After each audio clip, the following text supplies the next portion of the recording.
I feel like that's the Christian normative, right? When you're contemplating this, no one really ever contemplates these thoughts as what is the chief end of man, right?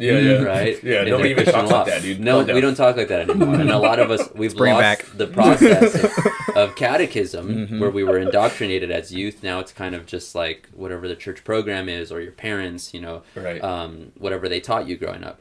So back in the day, children would have known what is the chief end of man. We've lost that as a culture. So now it's just kind of like the one that we hear in church growing up is, what is God's will for my life? Right. And then we start to think about, what does that look like? What does that mean? Right? What does it mean to, like, that God created me for something? Right. Like, what is his purpose for me? Why did he create Adam and Eve? Like, to what end?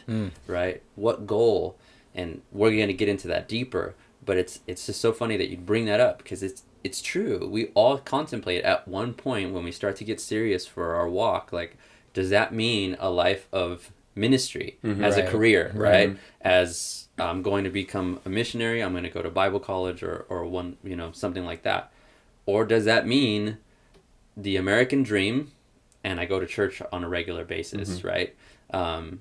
Jesus sprinkle. That can, yeah. And I think that a lot of Christians are torn between the two, because you go into one, like, say, I'm going to focus on my career and just be, an evangelist as I live my Christian life.